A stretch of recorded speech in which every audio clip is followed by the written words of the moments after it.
Hey everybody, Dr. Diane, your Libido Doc here, talking today about passion and novelty and monogamy. That's the theme of this month is novelty. And how do we create that in long-term monogamous relationships? So there's this thing that we can say about the importance of novelty for driving desire, right? Driving that passion, driving that need. And we can break novelty and the way we approach novelty down into 4 topics. There's more than this. I imagine I'll get stuff in the comments about what about this and what about that. Please post stuff in the comments. Please keep this interactive. There's a lot of ways we can create novelty, but 4 main ways are through places, people, things, and space. And we're going to go through these 4 throughout our time together this month of how to use places, people, things, and space to create novelty. And in doing so, we want to start with space.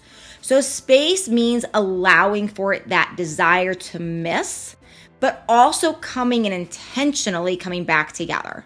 One of the things that often happens in long-term relationships is we just get into this groove. And in the groove, we oftentimes never fully allow space to truly disconnect from our partner. So we have that miss, and we never truly have that space to come back together where it's super intentional. So I've seen relationships look a lot like this. Somebody leaves for work, the other person goes to another job, or we're doing different things in the world. And we're texting all day long. What are you doing? Where are you at? Where are you going? And we know what our partner's doing at any moment in time. And so there's not that space that gets created. That within the creation of space, that's where we get that miss and that drive.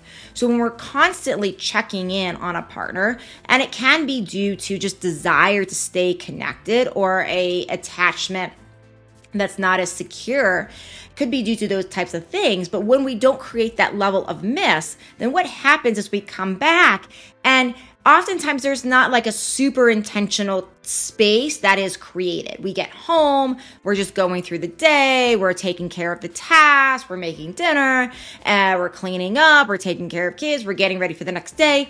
And it's just, everything is kind of just almost in this big muddled mess of getting through the day, of getting through these situations without taking that time to say, we're going to totally disconnect, and then we're going to come back together for a really intentional time.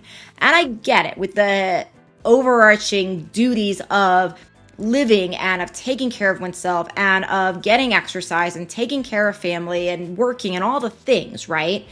Oftentimes there's not time to truly connect every day from a standpoint of we're going to be 100% present. If you can do that, great.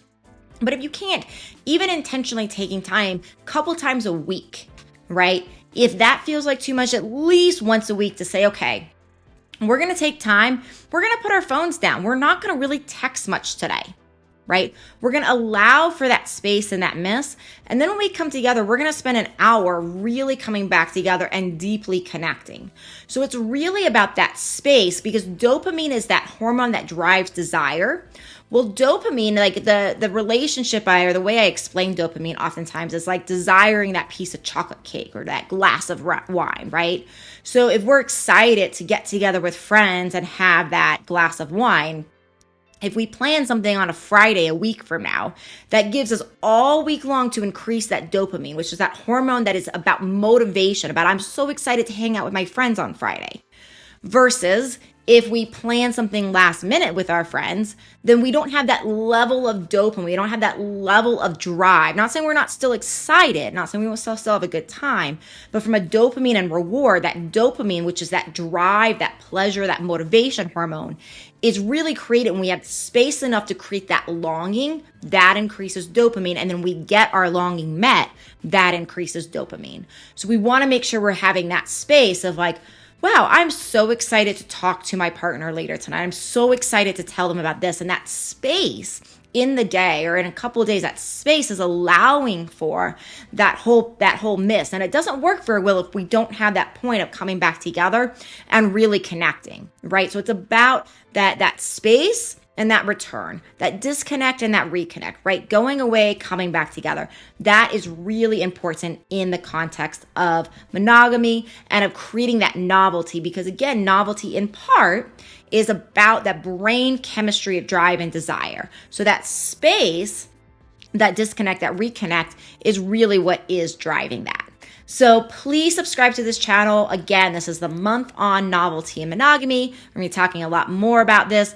For more information too, you can always join me in my deep dive masterclasses on online libido coaching and support programs. Check this out in the show notes below. I'm Dr. Diane, your libido doc. I'll see you in the next video.